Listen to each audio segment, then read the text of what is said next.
Persönlich wird Ihnen präsentiert von unserem Einrichtungspartner Vesta. Freude am Wohnen. Mit freundlicher Unterstützung von Gottlieber für anspruchsvolle Genießer.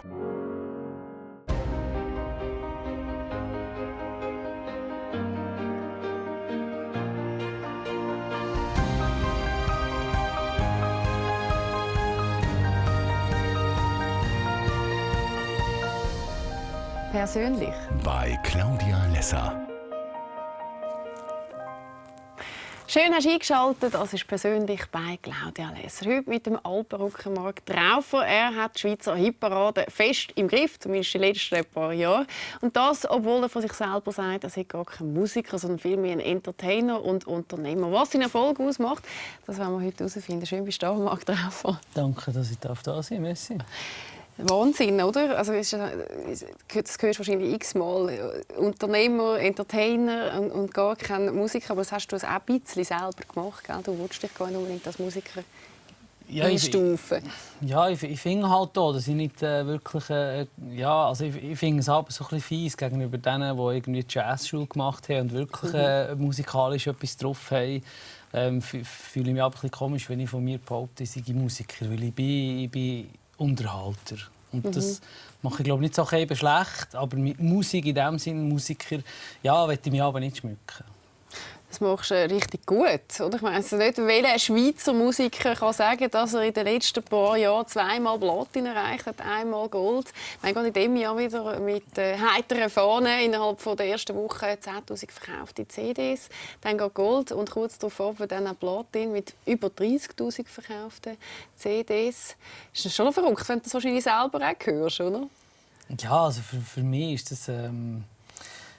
ich mache es ja nicht erst seit vorgestern. Oder? Ich habe mit meiner Jugendband das schon mal irgendwie so ein bisschen probiert. Und man hat Träume. Als Jugendlicher hast du Träume. Und irgendwann, wenn du ein bisschen älter wirst und so wie die Band, die sich nachher aufgelöst hat, fast so ein bisschen die Träume anfangen, alle schubladisieren und abhaken. Und auf einmal gibt es einfach einen hohen Klapp. Und dann fliegen dir die ganzen Träume um die Ohren. Das ist schon... Ja, also jetzt dieses Jahr ist schon ganz verreckt. Oder? Aber ich glaube auch, darum kann ich es extrem genießen. Also ich habe wirklich einen Applaus an dem, was jetzt im Moment passiert. Bei dir hat man ja so das Gefühl, der Erfolg ist auch, seit du losgelassen hast. Also, du hast vorhin ich nehme an, du meinst mit deiner Jugend Airbag, die du von 1997 bis 2005 gehabt hast. Ist die Energie eine andere gewesen? Mehr, dass ich muss jetzt performen und es muss funktionieren. Und bei der zweiten Lancierung von deiner Karriere, es ist ja erst 2008 losgegangen, und auch dort, darf man sagen, am Anfang sehr schleppend, oder? Eher schlecht. Eher schlecht. Die Zähne sind nicht voll gewesen. Alle haben gesagt, du, für was machst du das eigentlich? Das ist doch nicht die richtige Richtung. Und so hat es etwas mit der Energie zu tun, was sich irgendwie gewechselt hat. Ja, ich weiß es nicht. Wenn ich das wüsste, warum das jetzt geht und dann nicht, dann wäre ich ja auch in einer guten Position, dass ich jetzt könnte sagen. Ich glaube einfach, es ist, wenn du so jung bist und dann sagst du, ich will etwas erreichen, dann, du wirst ja irgendwo immer ein bisschen belächelt. Und dort ist der Drang irgendwie noch, dass du das unbedingt willst, oder dass du willst auch etwas beweisen. Und das ist jetzt im Moment ist das wirklich nie das Thema gewesen, irgendjemandem irgendetwas zu beweisen, sondern wir haben einfach das gemacht, was uns gefällt. Wir hatten einen klaren Plan gehabt und sind einfach diesen Weg gelaufen. Wir haben eben, wie du gesagt hast, am Anfang ist es gar nicht gegangen.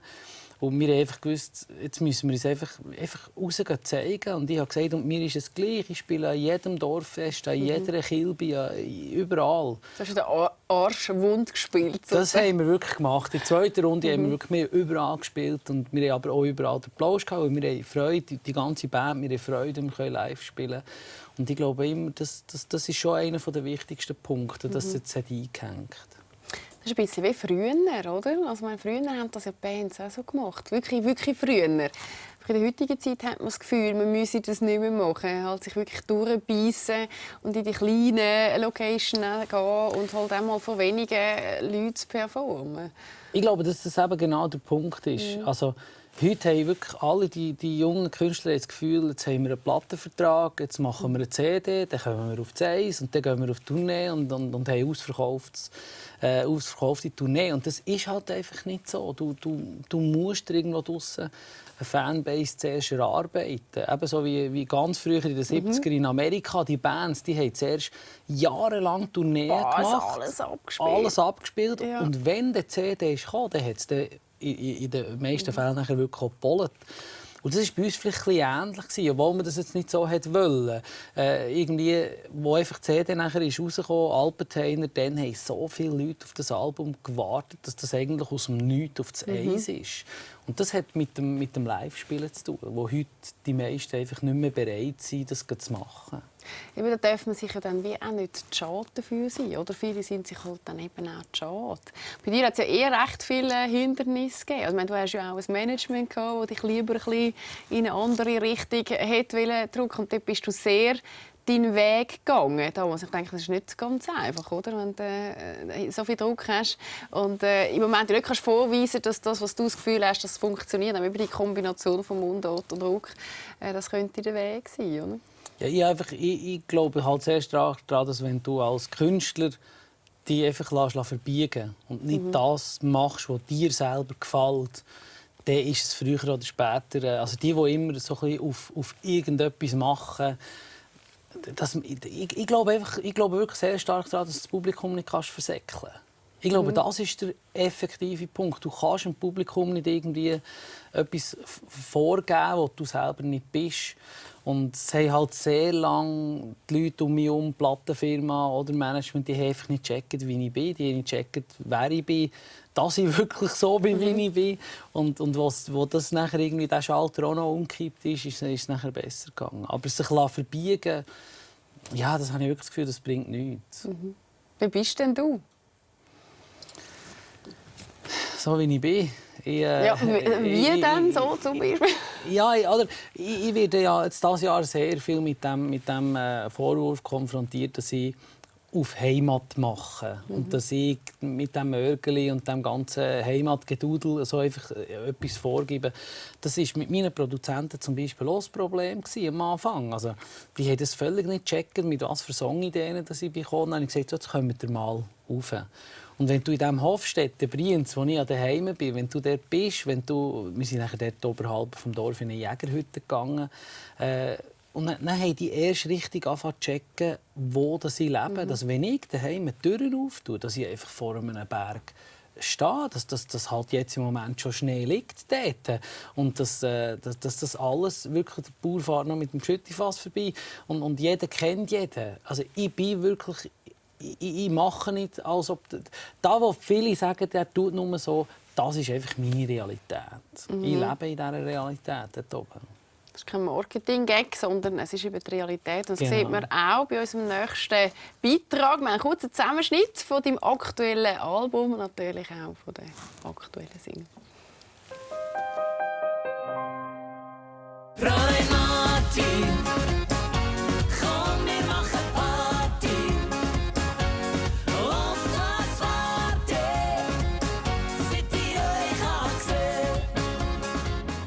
Alle Jodellehrer und Käsekleider, Nile Schwinger und Fahnenbringer, alle Holzkühe schnitzen und Geiseln zwicken und Beizen Jasser auch.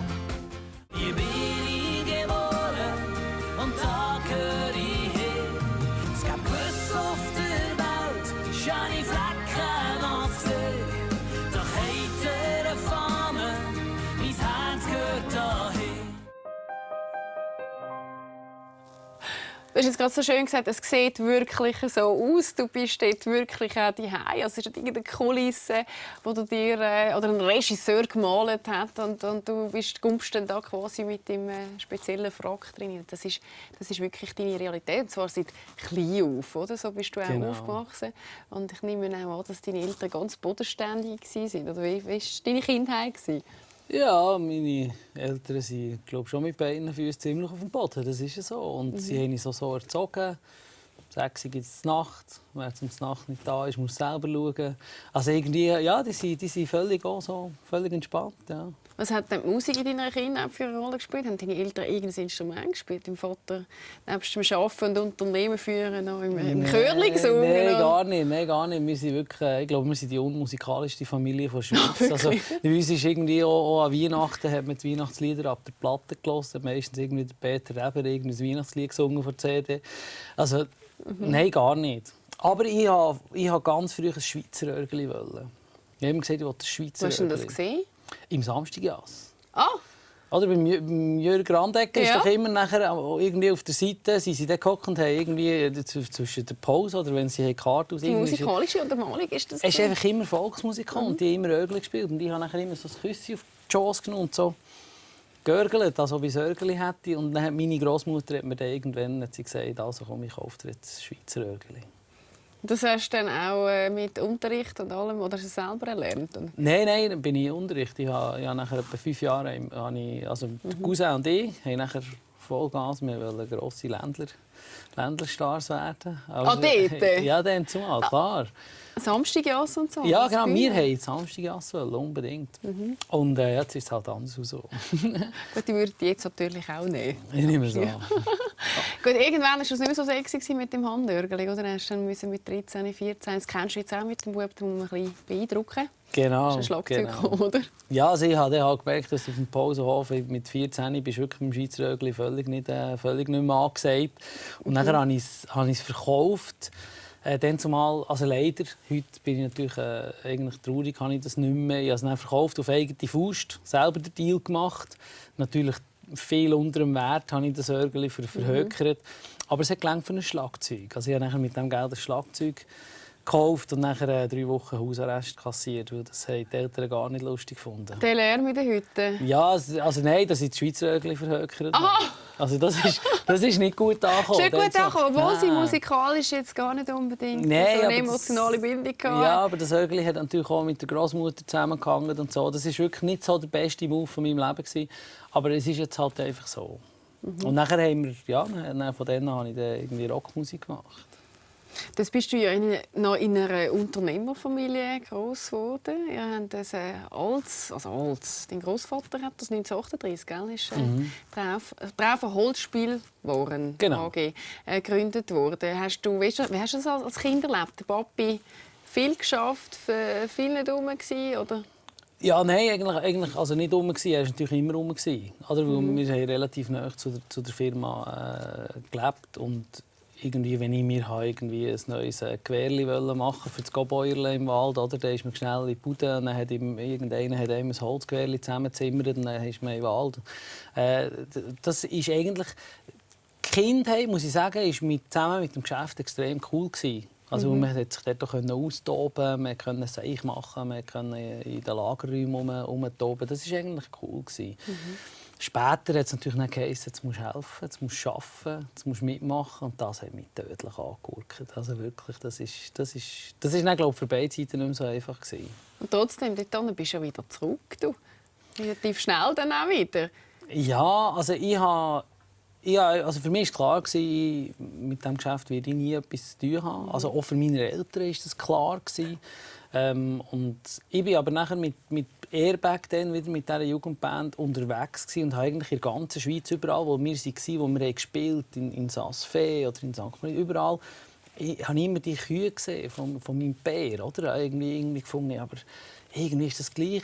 Und dann habe ich aber gemerkt, dass dort das ganze Marketing wie fehlt. Also, die haben extrem viel gearbeitet, immer, die haben sich extrem Mühe gegeben. Aber der Verkauf ist jetzt wirklich nicht so gelegen. Und dann habe ich nachher irgendwie meine Position halt gesehen. Ich hätte es jetzt nie irgendwie lustig gefunden, einfach zum Bär in die Bude zu arbeiten und dort einfach so einzusteigen. Sondern ich habe gewusst, ich kann etwas bewegen in dieser Firma. Aber war es von Anfang an klar, dass du dann die Firma auch übernimmst und der Bobby dann irgendwann auch so ein bisschen die zweite Reihe tritt? Nein, ja, eigentlich nicht. Sie hat nicht einfach dem Vater gehört, sondern es sind der Vater und der Onkel. Die hatten das 50-50 gehabt. Und ich bin nachher mal arbeiten, eben, weil ich irgendwie gefunden habe, das könnte noch etwas sein. Und ich habe nachher relativ schnell halt einfach an diesen Hebeln gedreht. Oder? Also, wo ich die Firma gekauft habe, waren wir 15 und heute sind wir weit über 50. Und ich sage immer, ich habe nicht das Produkt erfunden. Das überhaupt nicht. Das Produkt hat wirklich die zweite Generation so entwickelt.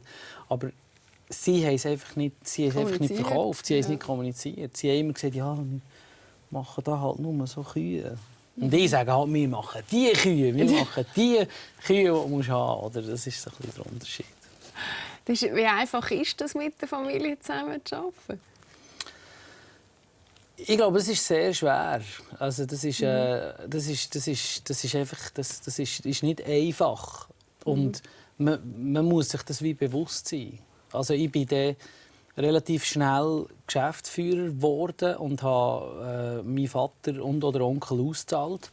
Und dann haben sie wie bei mir noch gearbeitet. Also mein Vater arbeitet eigentlich bei seinem Sohn und hat einen Arbeitsvertrag bekommen, bei seinem eigenen als Sohn. Unternehmer? Er als Unternehmer. Nicht einmal nur sag ich mal, hochpositionierte Ja, also, Mitarbeiter. aber da muss man einfach sagen, da haben sie vor allem, also das rechne ich ihnen extrem hoch an. Vor allem mein Vater hat mit 61 ganz klar gesagt, du machst das besser als ich. Du machst die Geschäftsführung besser als ich und hat gesagt, du musst entscheiden, also du musst Verantwortung tragen als Geschäftsführer, also musst du auch entscheiden. Und entscheiden kann ja nur dem, der die Bude gehört. Und ich muss sagen, ich könnte mir es nicht vorstellen, Geschäftsführer zu sein von einer Bude und dann habe ich noch einen Verwaltungsrat im Rücken, der nachher meine Entscheidungen in Frage stellt. Das könnte ich nicht. Also, ja, irgendwie hat man dann gesagt, also komm, wenn du das kannst, dann zahlst du uns aus. Und dann ist es eigentlich jetzt so eine klar geregelte Sache. Die Bude gehört mir, ich bin der Chef. Und sie haben, glaube ich, Freude. Schön, wenn das so geht. Das ist eine sehr coole Entwicklung. Hey, jetzt wollen wir mal schauen, was Herr Schweizer zu dir sagt. Oder vor allem über dich denkt. Das machen wir amigs. Wir gehen auf die Straße. Das kann ja nur. Auf welche Straße? Wo? Zum Beispiel in Zürich. In Zürich? Ja. In Zürich hat er gefragt Ja. über mich. Gut. Stell dir mal vor, das sind ganz spannende Antworten. Komm, wir hören zu uns an dieser Stelle schnell an. Ja, wahrscheinlich Musiker. Schlagersänger. Das ist ein Handwerker. Ja, das ist so einer von diesen neuen Volksmusik-Jungs. So ein Alpenrocker. Ein Abenteurer, der in den Bergen umherirrt. So ein typischer Berner Oberländer. Guter Typ, ein bisschen zu viel Jodel drin. Das ist Traufer. Der Traufer. Traufer. Ah, das ist doch der Marc Traufer, nicht? Also so ein Schlagersänger. Der sieht sehr modern aus. Oh, mega sympathischer junger Herr. Schaut mir gerne an. Wirkt authentisch und echt. Gibt es einige da, wie soll ich sagen, die natürlicher erscheinen oder, in der Volksmusik. Oder? Und es gibt einige, die so ein bisschen auf Show machen. Ein guter so Schweizer, der wieder ein bisschen Tradition so singt und macht. Junger, frischer Wind in der Schlagermusik. Traditionell, aber gleichzeitig modern. Einer, der ziemlich echt den Nerv der Durchschnittsmusikhörer aus der Schweiz trifft. Es ist ein bisschen viel Humba, Humba, Humba, oder? Ist gut drauf und wirkt einladend. Das ist so einer, der vermutlich noch recht mit viel Witz und Humor auf der Bühne steht. Ich glaube, er reißt die Leute recht mit. Meine Mutter hört ab und zu den, aber ich kenne es selber persönlich nicht. YouTube. Habe ich mal gesehen irgendwie. Der Maturreise haben Kollegen die ganze Zeit abgespielt. Wie hast du das im Konzert gesehen? Eine coole Mannschaft dabei gehabt, wirklich sehr viele Musiker und hat voll Bude gerockt. Also die Leute sind durchgedreht, sind fast nicht reingekommen. Typ, der gerne eins drauf macht mit seinem Handörgeli. Mutter Schweizer in den Bergen. Ja. Ja. Das ist gut, oder? Ja, ich staune jetzt gerade. Das staunst du gerade? Ich habe gemerkt, du bist ein bisschen Schiss gehabt, wenn wir hier in Zürich nach ja gut, das Zürich, das Zürich nach dem Markt drauf fragen, finde ich immer noch ein bisschen komisch. Also, das ist ja so. Aber anscheinend hat es 2, 3 gehabt, die es kennt haben. Nein, 2, 3 ist gut. Also, man zeigt sehr, dass du den Nerv von der Zeit triffst. Und was es ja auch zeigt, das ist schon, dass du sehr authentisch auch wirkst in dem, was du machen tust. Ja gut, ich weiss nicht, was für Bilder dass er ihnen gezeigt haben. Ja, eben, wie gesagt, ich tue das von dem her nicht gross beeinflussen. Ich bin einfach, wie ich bin. Ja, dass Tradition weitertragen. Ich nehme nicht an, dass du dir dessen so bewusst bist, wie das jetzt wahrscheinlich auch bei den Leuten ankommt. Ja, Tradition, das ist aber eine sehr interessante Diskussion immer über was ist Tradition und was nicht. Es gibt natürlich die Leute, die sagen, das, was der macht, das hat mit Tradition nichts zu tun. Der vermischt da irgendwelche Stile, auch kleidermässig. Der verhunzt den Berner Mutz, oder, wo er da irgendwie weiter dingt. Andere sind begeistert, wie man es jetzt eben dort auch gesehen hat. Ich selber, ich bin wirklich der festen Überzeugung, dass Tradition ist immer im Wandel war. Also, man kann ja nicht sagen, dass einfach vor 50 Jahren ist mal Jodeln so gewesen, wie Jodeln ist, und dann bleibt es einfach so bestehen. Weil ich denke, 200 Jahre vorher war das noch mal ganz anders gewesen. Ich bin einfach einer von denen, der sagt, Tradition ist immer im Wandel. Und darum ist eigentlich in Tradition, obwohl es vom Wort her wir alle anders verstehen, ist eigentlich alles möglich. Also Tradition ist, viele Leute meinen, Tradition ist hure starr und es muss einfach so sein, weil es Tradition ist. Aber wenn du Trachten anschaust, Trachten, wo man heute als Wandel durchgemacht. Ja, es gibt ganz moderne immer wieder wird das immer wieder ein bisschen weitergetragen. Das ist doch herrlich. Und schön, wenn du das machen kannst, oder? Wie finden das eigentlich deine Kinder? Du hast 2 Kinder, die jetzt 14 und 12 sind. Das Mädchen ist 12 und der Bub ist 14. Genau. Finden sie den Papi auch cool? Ja, ich glaube, Mundart und Rock vermischen. Bei der Tochter geht es noch so knapp. Und ich glaube, beim Lars ist es mittlerweile durch. Der ist 14. Also der steht, glaube ich, eher auf Triana als auf den Papa. Und das ist auch richtig so. Also da habe ich auch kein Problem damit. Das soll so sein. Also sie kommen gerne ab und zu an ein Konzert. Und ich denke, er ist vielleicht manchmal schon ein bisschen stolz. Aber sagen tut das natürlich nicht mit diesem Alter. Kann man ja nicht, oder? Nein, logisch nicht. Würde ich auch nicht. Haben das gerade gut miteinander? Ja, das ist gut. Also eben, wie gesagt, die werden auch nur noch grösser. Und je grösser sie werden, je grösser wird die dumme Schnur, die sie haben, von morgen bis am Abend. Aber ich bin noch nicht so alt, für dass ich schon vergessen habe, wie ich war. Und von dem her, der Bär sagt immer, jetzt bekommst du alles zurück, was du uns angetan hast. Bist du ein Schwieriger in der Pubertät? Ich habe wirklich das Gefühl, ich war ganz ein lieber Bub, wirklich, aber meine Eltern behaupten das pure Gegenteil. Du hast kein Seich gemacht, du bist nie zu lange in Ausgang, du hast nicht gekifft, Drogen ausprobiert. Also das mit den Drogen habe ich wirklich ausgelassen. Das ist so, aber ich bin gesoffen wie ein Loch. Oder? Aber das gehört, ich finde, es gehört dazu. Zum Erwachsenwerden gehört Anecken, zum Erwachsenwerden gehört Seich machen. Logisch, ich habe mir alles gemacht, was Gott verboten hat. Aber wie gesagt, das gehört dazu. Und jetzt kommt halt die Phase bei den eigenen Kindern. Ich denke schon, nein, muss es wirklich sein? Ich kann nicht einfach studieren und anständig sein. Aber ja, der Lauf der Zeit. Irgendwann hat es dich selber. Wie habt ihr das aufgeteilt? Wie oft sind die beiden bei dir? Und wie managst du das mit Musik und das Unternehmen führen? Ja, im Moment ist es sicher heavy. Also, so schlimm wie dieses Jahr war es noch nie. Jetzt hat man sicher auch Sachen mal irgendwo eingestehen und sagen, jetzt geht es einfach nicht mehr. Aber das Gute oder das Schöne am Ganzen ist, wir wohnen alle im gleichen Dorf. Also meine Ex-Frau wohnt im gleichen Dorf, die Bude ist im gleichen Dorf und so haben wir eigentlich ganz kurze Wege und wir sehen uns eigentlich fast täglich. Sie haben Häsli bei uns und sie können immer noch die Hasen immer noch machen. Also man sieht sich eigentlich täglich. Und das mit dem Konzert ist jetzt halt schon einfach in eine Sphäre gegangen, die schwierig ist, wenn das Wochenende auf einmal wirklich fehlt. Und darum habe ich jetzt seit ein paar Jahren so ein bisschen den Rhythmus, dass ich wirklich ein Jahr spiele und dann bin ich wirklich viel unterwegs und dann habe ich ein Jahr Pause.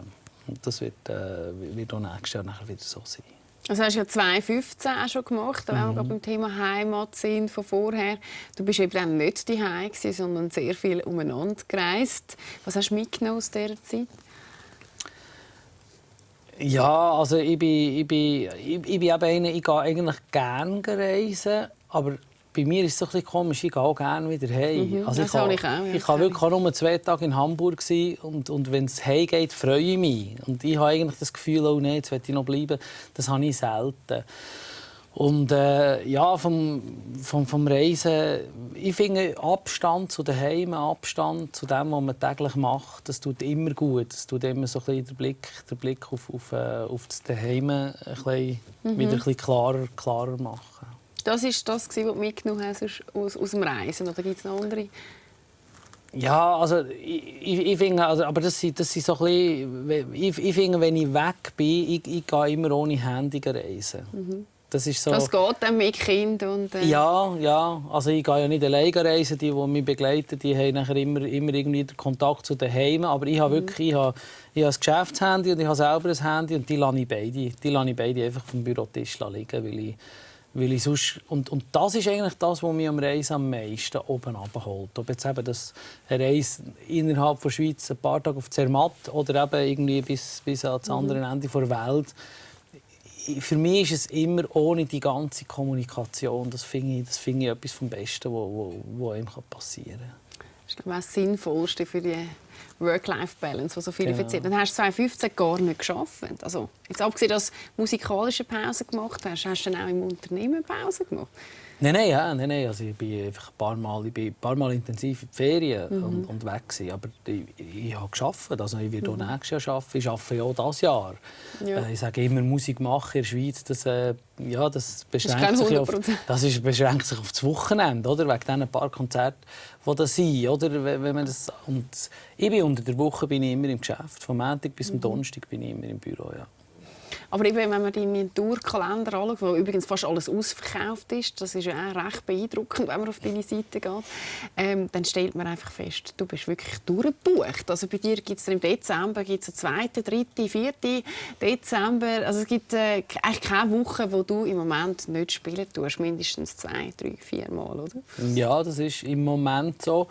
Und wenn man eine Firma hat, die Holzspielsachen für Kinder produziert, ist Weihnachten wirklich sehr ideal. Im Moment arbeite ich durch, aber oder du musst es ein bisschen so sehen, wenn ich jetzt eine Konzerttournee hätte, die halb leer ist oder irgendwie es kommen nur ein paar Nasen an Konzert oder im Geschäft würde es nicht laufen und du weißt nicht, wie du die Löhne zahlen sollst, habe ich das Gefühl, dass das Programm, das ich im Moment fahre, nicht länger tragen. Oder? Das wird ins Boden kraut. Aber so wie es jetzt ist, es macht Freude und da hast du so viel positive Energie, die du mitnimmst. Ja, geht es irgendwie hure Ring. Also mir. Und solange es mir so Spass macht, mache ich das. Und wenn es mal kehrt, dann hören wir dann auf. Und dann gibt es ja immer wieder die Pause zwischendurch. Und ich glaube, du hast einen grossen Vorteil im Vergleich zu vielen anderen. Deine Partnerin ist oft auch im Unternehmen. Sie ist deine Stellvertreterin. Also sie kann auch wie im Laden schauen, wenn du nicht rum bist. Und sie versteht wahrscheinlich auch mal davon aus, was deine Businessprobleme sind. Oder? Ist das Verständnis auch auf einer anderen Ebene da? Ja, also es tut uns natürlich extrem gut. Also schon nur, dass wir, wenn ich halt am Wochenende bin ich dann weg und haben wir haben so wie die Zeit. Oder wir sagen immer, wenn ich jetzt noch an einem anderen Ort arbeiten würde, ich glaube, dann sagen wir es irgendwie gar nicht mehr. Also wir haben nachher die gemeinsame Zeit, wir haben auch die gemeinsamen Probleme im Geschäft, die wir müssen lösen. Und ich glaube, es verbindet uns extrem. Und ihr gibt es natürlich auch viel Luft, wenn ich eben weg bin, wenn ich für die Musik unterwegs bin, dass sie dort ihre Position im Geschäft nachher auch hat und auch die Fäden muss und darf und kann in der Hand haben. Ihr habt euch aber nicht beim Arbeiten kennengelernt, oder? Also, mal eigentlich schon. Also sie ist bei einem Kunden bei einem Kunden von mir ist sie angestellt gewesen, ja. Ah, okay. Genau. Ah, doch, aber dann hast du schon gesagt, die brauche ich bei mir im Büro, oder? Nein, wir waren zuerst lange zusammen, ohne dass sie bei mir im Geschäft war. Wie ist denn der Entscheid gekommen? Ja, sie kommt aus Zürich, weißt du, so. Und Zürich ist wirklich nicht um die Ecke, wenn du in Brienz oben wohnst. Und das ist irgendwann mit Hin- und Herfahren, hat sie es beide irgendwie angeschneckelt. Und sie hat 2 Katzen gehabt. Und haben mal die Katzen zuerst auf Hofstetten gezügelt, also auf Brienz und geschaut, wie sich die so einleben. Und wo die Katzen sind glücklich waren, ist sie auch gekommen. So läuft es noch. Am Schluss ist der ausschlaggebende Punkt gekotzt. Genau. Wir schauen dir mal schnell ins Gesicht. Das macht übrigens Pietro Sassi, unser Gesichterleser. Ja, genau, da die Falten oben an der Stirn, die sagen nämlich etwas aus. Was das genau ist, das hören wir jetzt.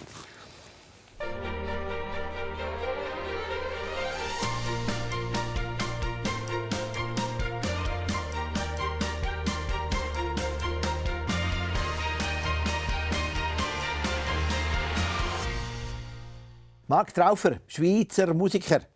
Mit schönen, bodenständigen Liedli.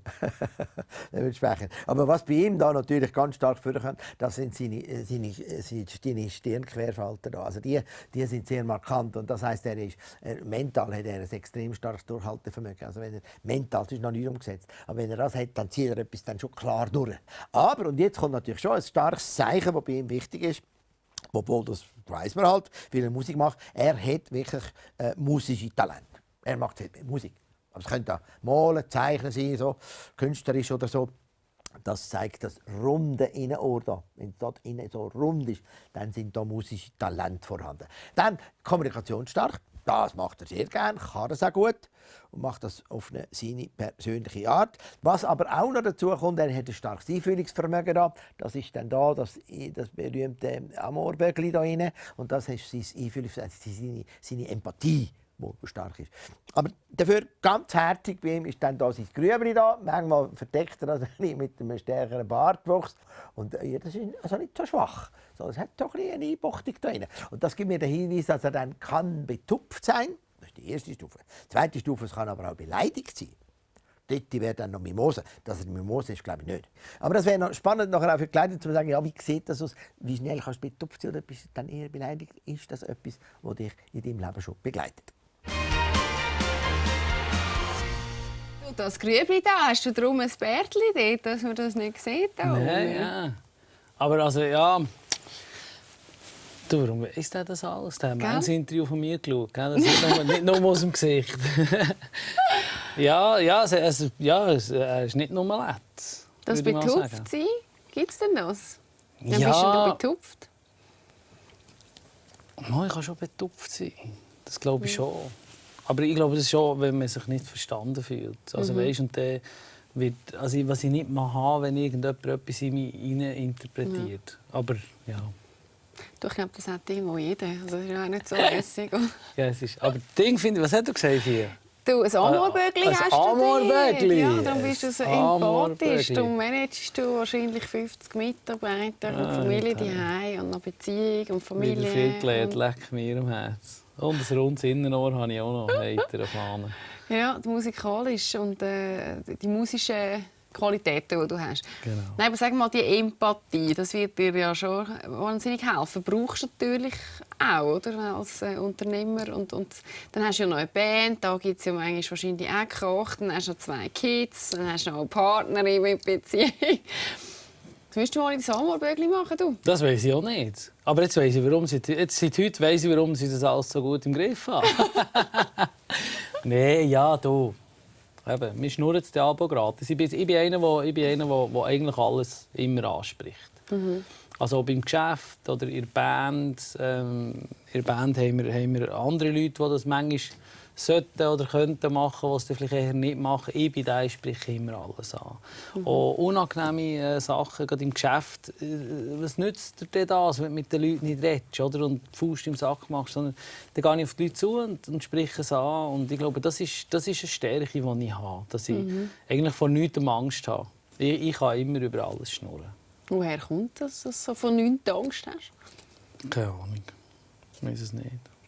Das gesunde Selbstvertrauen, finde ich. Ja, nein, ich habe natürlich auch meine Zweifel. Also ich bin jetzt nicht einer, der mit dem grössten Selbstvertrauen auf die Welt ist gekommen. Absolut nicht, wirklich nicht. Aber ich finde einfach, also Reden hat mir halt immer geholfen. Reden hat mir das Leben lang schon geholfen. Und darum habe ich glaube ich, Vertrauen ins Reden. Ich weiss, dass wenn man schnurrt, ist es besser, als wenn man schweigt. So untypisch männlich, muss ich jetzt leider als Frau dir Findest du? Ja. Nein, ich bin der schon. Nein, ich will es zu Boden diskutieren. Genau. Das ist eigentlich eher ein weiblicher Ansatz. Ja. Wann zweifelst du denn im Leben? Ja, das gibt es ab und zu. Also wir haben recht grosse Schritte gemacht in der Firma in der letzten Zeit, wo man sich ab und zu fragt, ist es richtig, ist es der richtige Weg, den wir eingeschlagen haben? Oder wir sagen Sachen ab aus Deutschland, wo ich will es einfach nicht, wo man aber manchmal schon sagt, ist es der richtige Weg? Ich glaube, so ein gesundes Maß an sich selber immer wieder hinterfragen, das ist wichtig. Und wegen dem fahre ich auch sehr gerne Auto. Also alleine Autofahren finde ich etwas sehr Entspannendes und dann kann ich mir wirklich stelle ich mich wirklich aber mal ein bisschen selber in Frage, ob ich wirklich auf dem richtigen Pfad bin. Und ja, also das finde ich schon noch wichtig. Und wenn du dann herausfindest, dass du es nicht bist, dann änderst du es dann auch gerade? Wann hat es das letzte Mal gegeben? Ja, also es gibt's schon noch. Es gibt's schon noch oft, dass ich nachher einfach wirklich, also, und dann kann ich dann jetzt gerade im Geschäft zum Erstaunen von den Mitarbeitern der Karren ziemlich schnell umkehren. Aber ich erkläre es. Also dann wiederum dann rede ich mit ihnen und erkläre es, warum das jetzt das oder das nicht mehr so laufen kann. Viel Reden hilft einem ja auch mit den Kindern, aber auch zum Musik machen. Wie ist es denn mit Musik machen? Inspiriert dich da in erster Linie dein eigenes Leben? Oder? Sowohl als auch. Also ich bin wirklich einer, der mit sehr offenen Augen durchs Leben geht. Und wenn jetzt irgendwie, ja, es ist schon nur heute, wenn du heute rumlaufst, dank diesen Geräten, die man hat, schreibt man immer wieder so ein Thema auf. Und ich habe irgendwie manchmal das Gefühl, hinter jedem Baum ist irgendwo ein Songtext versteckt. Man muss ihn einfach nur sehen. Und das ist auch bei der Firma auch so. Also man kann so kreativ sein, wenn man Spielzeughersteller ist. Da ist überall irgendwie Ideen versteckt. Und man muss einfach die Augen auftun, dann geht das schon. Du, wieso heissen eigentlich heitere Fahnen? Also irgendwo habe ich gelesen, deine Großmama hat immer heitere Fahnen gesagt. Genau. Ja, also es ist so, meine Großmutter hat immer heitere Fahnen, heitere Cape oder heitere Fahnen. Eines von beiden hat sie immer gesagt. Und ich habe eine Zeit lang auch gegen alle die ganzen Tribals und chinesischen Zeichen tätowieren überall, habe ich immer gesagt, ich möchte mir hier Käseküchli oder heitere Fahnen drauf tätowieren. Einfach so als Gegending. Ich habe es zum Glück nicht gemacht. Käseküchli wäre wirklich behämmert gewesen. Käseküchli, ich glaube, das hättest du dann bereut und irgendwann hätte ich deinen Sohn gesagt. Ja, das wäre sicher nicht so dermassen die beste Idee gewesen. Aber durch das ist das Wort heitere Fahnen immer so ein bisschen in meinem Kopf gespuckt. Und nachher hat eines der Teams, wo wir die Songs schreiben, ist mit einer Songidee gekommen, wo heitere Fahnen drinnen vorgekommen ist. Und das habe ich wirklich angehört, bin hergehockt und der Text der ist einfach gekommen. Das Wort hat mich so gefesselt und es ist ein cooles Wort. Man kann es positiv nehmen, man kann es negativ nehmen, man kann das irgendwie für alles benutzen und darum ist jetzt das einfach heitere Fahne geworden. Also ein paar Mal ist deine Großmutter angesprochen worden von dir. Das einerseits mit dem Handörgeli und jetzt gleichzeitig auch mit dem Wort. Das scheint eine wichtige Rolle in deinem Leben gespielt. So. Ja, das Grosse war recht eine coole Nudel. Die hat der Mann früh verloren, ist durch das früh bei uns immer. Also einfach, die war eigentlich bei uns immer jeden Mittag bei uns und sie hat in Brienz gewohnt und wir sind im Dorf oben dran Hofstetten und hat sie ein Töffli gehabt. Und ich glaube, der Töffli-Mechaniker ist ein auf sie gestanden und hat ihr ein frisiertes Töffli gegeben und immer ein am Töffli umgeschraubt. Und sie hat wirklich das schnellste Töffli von allen Töffli-Buben. Also nach der Schule, wenn die Töffli-Buben heimgefahren hat, mein Grossi sie immer überholt mit dem Töffli und dann haben sie immer gesagt, sie sei das Turbo-Grossi. Und das hat sie wirklich, bis sie gestorben ist ihr das angehaftet. Sie war immer das Turbo-Grossi, weil sie das schnellste Töffli hatte. Das ist ja eine heisse Geschichte, genau. Deine heisse Großmami. Ja. Was ist für dich der wichtigste Song darauf? Das ist sehr, sehr schwierig. Ich finde wenn ich als vierten Song spiele, meistens Sennensinger mit dem Jodel, mit dem typischen Jodel und dann staune ich wirklich halb. Aber es hat sich jetzt so in den letzten paar Konzerten abgezeichnet, dass wenn wir irgendwie auf Sargans oder jetzt gerade letzte Woche sind wir in Schaffhausen gewesen, also ich meine weiter raus als auf Schaffhausen, oder dann komme ich von Brienz schon fast heimweh, wenn ich dort her muss fahren. Es geht so lang. Und dann bist du dort auf der Bühne und dann spiele ich abends heitere Fahne, spiele ich selber mit der Gitarre die erste Strophe und den Refrain. Und die singen jedes Wort mit. Und das muss ich sagen, das gewinne ich mich sehr wahrscheinlich nie. Also da denke ich, jetzt sind wir in Schaffhausen und die singen 1:1 die Texte mit, die ich irgendwo mal geschrieben habe, da hinterst im Berner Oberland. Und das ist recht beeindruckend. Darum habe ich heitere Fahnen sehr gerne. Etwa über 30'000 verkaufte Alben.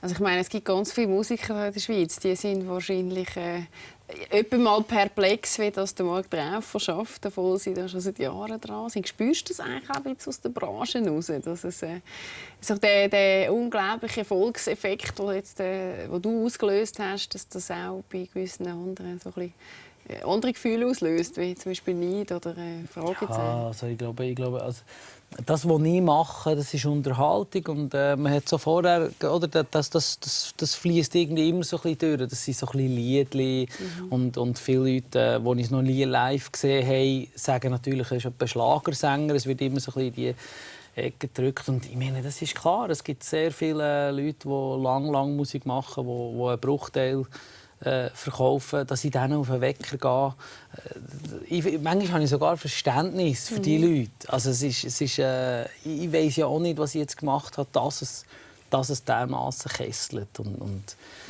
ja, es haben mich sicher nicht alle gleich gern, das ist klar. Aber mit dem muss man dann halt irgendwie lernen, umzugehen. Aber es scheint dich jetzt nicht wahnsinnig aus der Bahn zu werfen? Nein, nicht wirklich. Ja, ich meine, was willst du machen? Also, Also, dass wir jetzt in den urbanen Radiostationen nicht stattfinden, das ist jetzt einfach eine Tatsache.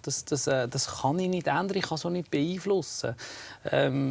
Dafür ist das Volkshaus ausverkauft. Ich meine, das Volkshaus war so für mich so eine Grössenordnung als Kind oder als Jugendliche.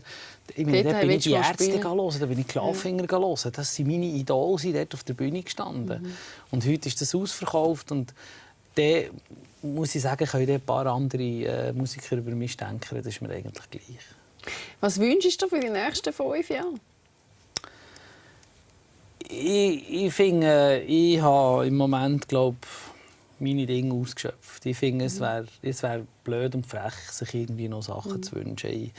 Ich hoffe, dass wir alle, sei es das Geschäft oder privat oder Musik, dass wir irgendwie das positive Gefühl von diesem Jahr mitnehmen können. Vor dem habe ich manchmal ein bisschen Schiss, dass aus etwas Lustigem irgendwie eine todernste Sache wird. Da habe ich manchmal ein bisschen Angst vor. Ich wünsche mir, dass wir die Freude und die lustige Truppe, die wir sind, dass wir das bleiben können. Das ist eigentlich das Einzige, was ich mir wünsche. Und die hast du auch eingefangen auf dem Album. Das gibt es jetzt verlosen. Das ist sehr schön unterschrieben. 2 haben wir zu verlosen. Wenn du so eins willst, heiter vorne, es ist eine Spezial-Edition oder Gletscher-Edition. Da kannst du jetzt mitmachen, wie du das machst. Das siehst du jetzt unten eingeblendet. Ich sage an dieser Stelle danke vielmals. Viel Kraft noch für all die Auftritte, auch wenn es ganz viel Freude macht. Und alles Gute für die Zukunft. Dankeschön. Und wir sehen uns nächste Woche wieder, zur gleichen Zeit, am gleichen Ort, 22:00 hier auf dem Teleclub Prime. Und wir geniessen jetzt zum Schluss nämlich noch die Gottlieb Hüpper. Das ist ein kleines Abschlussgeschenk von mir. Dankeschön. Merci. Danke vielmals.